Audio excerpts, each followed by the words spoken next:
guys? I know it's the first time you're seeing my face. Anyway, I want to react to this comment on top.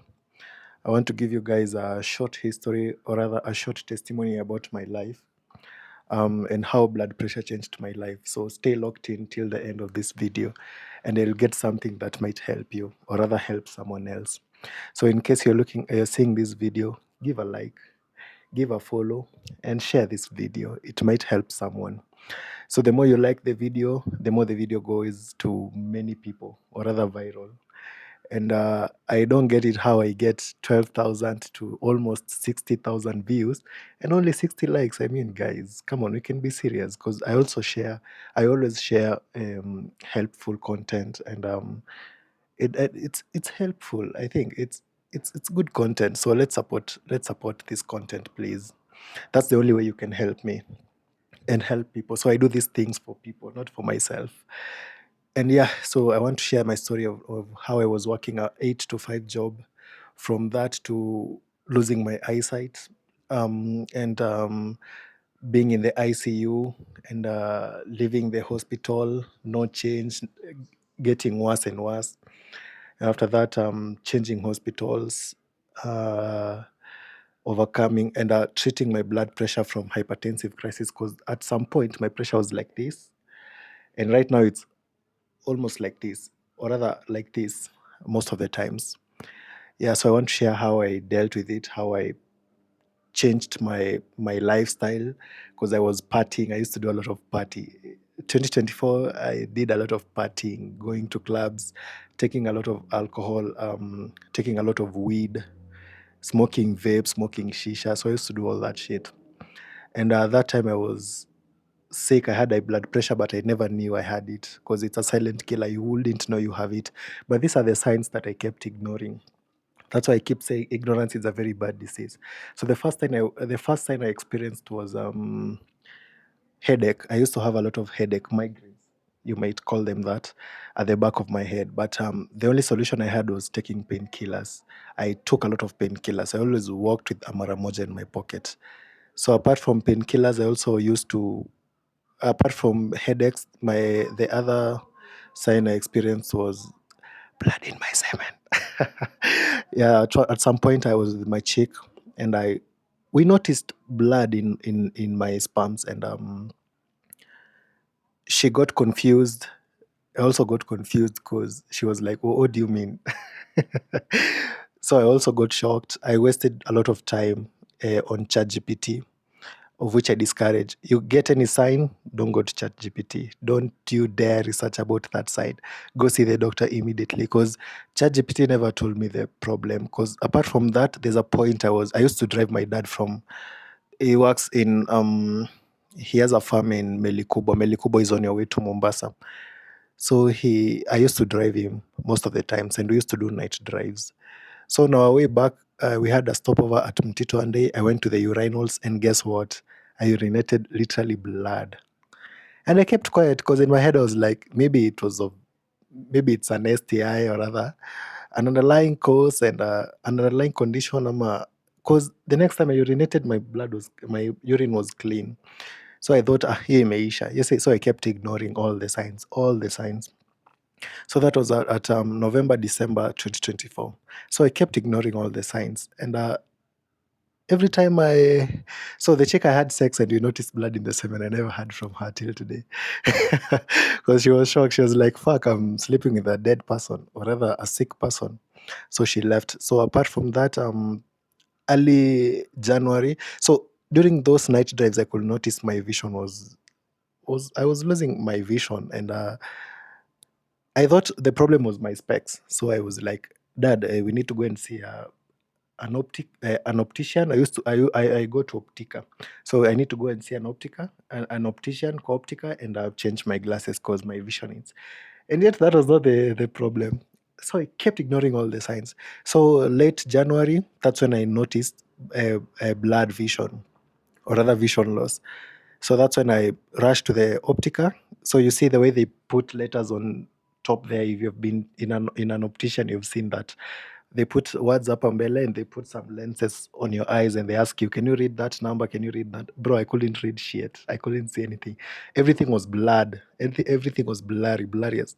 So they told me, this is not anything to do with your nini, with your short-sightedness. It's an underlying cause at the back of your eye. That is the retina. So I will refer you to an ophthalmologist. You go see the ophthalmologist. So that was on Monday.